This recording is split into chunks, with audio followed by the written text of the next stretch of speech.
நாக்குண்டாம் நல்ல மனமுண்டாம், மாமலரால் நோக்குண்டாம், மேனி நுடங்காது பூக்கொண்டு, துப்பாத்து திருமேனி தும்பிக்கையான் பாதம் தப்பாமல் சார்வார் தமக்கு.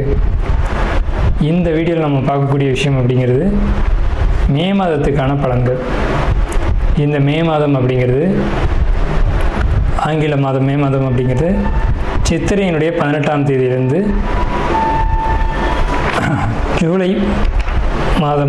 ஜூலை மாதம் தொடக்கம் வரைக்கும், அதாவது சித்திரை வைகாசி 17ஆம் தேதி வரைக்கும் இருக்குது. மொத்தம் 30 நாள் இருக்குது இந்த மே மாதம் அப்படிங்கிறது. இந்த 30 நாளுக்குமான பலன்கள் அப்படிங்கிறது என்ன, 12 ராசிக்கும் அப்படிங்கிறத நம்ம பார்க்குறோம். முதல்ல இந்த சித்திரையினுடைய விசேஷங்கள் என்ன அப்படிங்கிறத பார்ப்போம். சித்திரை மாதம் அப்படிங்கிறது சித்ரா பௌர்ணமி அப்படிங்கிறது ரொம்ப தவிர்க்க முடியாத ஒரு விஷயம். சித்ரா பௌர்ணமி அப்படிங்கிறது சித்திரை 17 அன்று வருது. சித்திரை 17 அப்படின்னு எடுத்துக்கிட்டிங்கன்னா சித்திரை 18 வரைக்குமே பௌர்ணமி இருக்கும். சித்திரை 18 தான் மே மாதத்தினுடைய முதல் நாள். அப்போ இந்த மே மாதம் தொடங்கிறது சித்ரா பௌர்ணமியில் தான் தொடங்குது. ஸோ இந்த மே மாதம் மிகுந்த சிறப்பு வாய்ந்த மாதம் அப்படிங்கிறத நம்ம தெரிஞ்சுக்கணும். இந்த மாதத்தினுடைய கிரக நிலைகள் அப்படிங்கிறது ரொம்ப ரொம்ப ரொம்ப விசேஷமாக இருக்குது. என்ன விசேஷமாக இருக்குது அப்படின்னு கேட்டிங்கன்னா, மேஷத்தில் வழக்கம் போல் எல்லா சித்திரை மாதத்திலும் சூரியன் உச்சமாக தான் இருப்பார். ஆனால் இந்த வருடம் மட்டும் செவ்வாய் ஆட்சி பலம் கொண்டு அதே வீட்டில் இருக்கார். அதே மாதிரி ரிஷபத்தில் புதனும் சுக்கிரனும் 2 நட்பு கிரகங்களும் இணைஞ்சு ஒரு அற்புதமான ஒரு நிலையில், சிம்மத்தில் கேது, அடுத்த நிலையில் பார்த்திங்கன்னா மிதுனத்தில் குரு, அவர் இந்த மாதத்தில் கடகத்தை நோக்கி பயணிப்பார். அதே மாதிரி கும்பத்தில் ராகு, மீனத்தில் சனி. இந்த மாதிரியான விசேஷம் கொண்ட ஒரு கிரக அமைப்புகள் இந்த மே மாதத்தில் அமைஞ்சிருக்குது அப்படிங்கிறது 12 ராசிக்குமே ரொம்ப ரொம்ப ரொம்ப சிறப்பான பலன்களை கொடுக்க இருக்குது.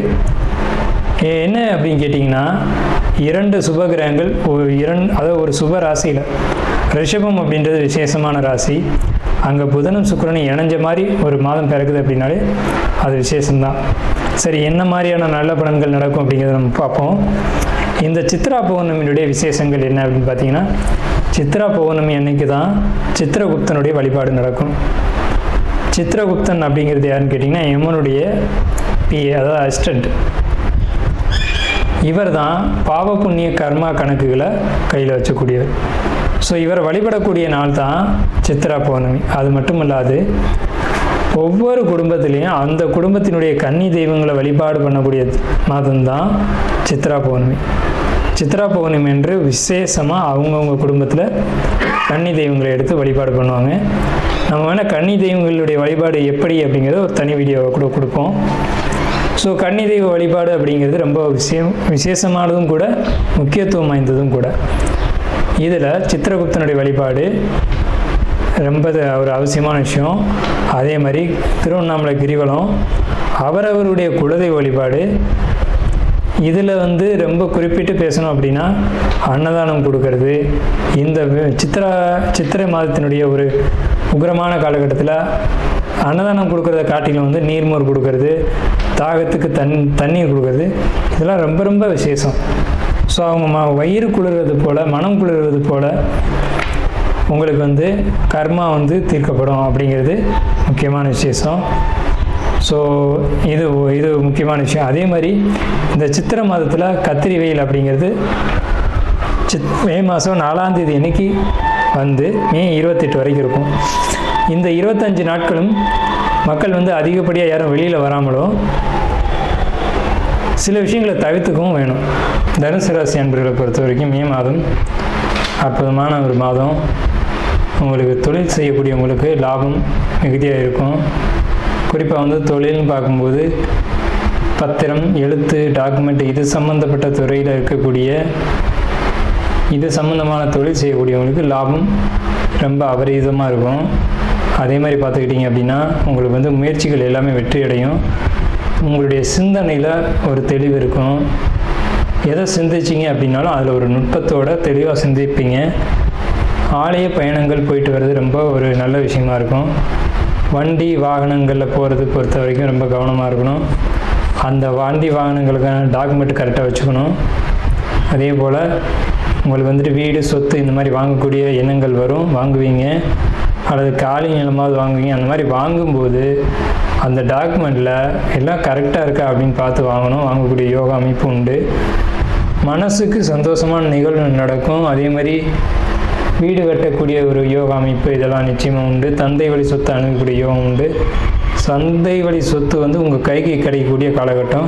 அப்படியே தந்தை வழி சொத்துக்கள் கிடைக்கக்கூடிய காலகட்டம். தந்தை வழி சொத்துக்கள் கிடைக்கிறதுல இது நாள் வரைக்கும் உங்களுக்கு சில சட்ட சிக்கல்கள் இருந்தது. இன்னும் உண்மைதான், அந்த சட்ட சிக்கல்கள் முடிவுக்கு வருது. ஸோ முடிவுக்கு வரக்கூடிய காலகட்டம் வந்தாச்சு. அந்த சொத்தை நீங்கள் அணுகக்கூடிய காலகட்டம் அப்படின்றது இந்த மே மாதம் தான். இவ்வளோ நாள் இருந்த பிரச்சனை எப்படி சார் மே மாதத்தில் சரியாகும்னா, மே மாதத்தில் நிச்சயமாக சரியாகும். ஸோ உடல் ரீதியான விஷயங்களில் நீங்கள் ரொம்ப எச்சரிக்கையாக இருக்கணும். உடலில் நரம்பு, ஸ்கின்னு, தோல் இந்த மாதிரியான விஷயங்களில் எச்சரிக்கையோடு இருக்கணும். முதுகெலும்பு, ஜவ்வு இந்த மாதிரி இடங்களையும் நீங்கள் எச்சரிக்கையாக இருக்கணும் அப்படிங்கிற ஒரு அமைப்பு உங்களுக்கு உண்டு. அதே மாதிரி அரசியல், அரசாங்கம், அரசியல் பிரபலங்களை பொறுத்த வரைக்கும் இந்த மே மாதத்தில் எச்சரிக்கைகள் தேவை. எல்லா பிரச்சனைக்குமான தீர்வு அப்படிங்கிறது ஆன்மீக ஈடுபாடு தான். பணம் சம்மந்தப்பட்ட விஷயங்களில் யாரையும் நம்ப வேணாம். ஆபரணங்களை பொறுத்த வரைக்கும் யாருக்கும் நம்பி நீங்கள் கொடுக்க வேணாம். அதே மாதிரி நீங்கள் கழுத்துலேயோ கையிலையோ அணிஞ்சிக்கிற நகைகளை பொறுத்த வரைக்கும் ரொம்ப எச்சரிக்கை தேவை. ஒரு சிலர் என்ன பண்ணுவாங்கன்னா, மோதிரங்கள்லாம் கையில் போட்டிருப்பாங்க. ஆனால் அது போட்டிருக்கணும் அப்படின்ற ஒரு ஆடம்பரத்துக்காக போட்டிருப்பாங்க. அந்த ஆபரணங்களுக்கும் இவங்களுக்கும் சம்மந்தமே இருக்காது, ஆனால் போட்டிருப்பாங்க. அந்த மாதிரிலாம் போடும்போது என்ன ஆகும்னா, இந்த டைமில் உருவிட்டு போயிடும். ஸோ அந்த மாதிரி இல்லாமல் கவனமாக இருக்கும்படியாக ஒரு நூல் சுற்றியோ டைட்டாக இருக்கும்படியோ நம்ம உடலில் அணிஞ்சிக்கிறது அப்படிங்கிறது ரொம்ப பெஸ்ட்டு. அப்புறம் போச்சு அப்படின்னு சொல்லக்கூடிய ஒரு சூழ்நிலைகள் வந்துடும். மாதத்தில் பனி சுமைகள் அதிகமாக இருக்கும். பனி சுமைகள் அதிகமாக இருந்தாலும் உடல் ஆரோக்கியத்தில் கவனம் செலுத்தணும். கடன் வாங்கி கடன் அடைக்கக்கூடிய காலகட்டம் தான் இது. முழுசும் கடன் அடையும் அப்படின்னு சொல்ல முடியாது. கடனை வாங்கி கடனை அடைச்சிட்டு நீங்கள் ஒரு ரிலீஃப்க்கு வாங்க. பின்பற்ற காலத்தில் இந்த கடன் சுமைகளுக்கான படிப்படியான முன்னேற்றங்கள் உங்கள் வாழ்க்கையில் ஏற்படும். நாம் இதுவரைக்கும் பார்த்த ராசி பலன்கள் எல்லாமே பொதுவான ராசி பலன்கள் தான், 12 ராசிக்குமே.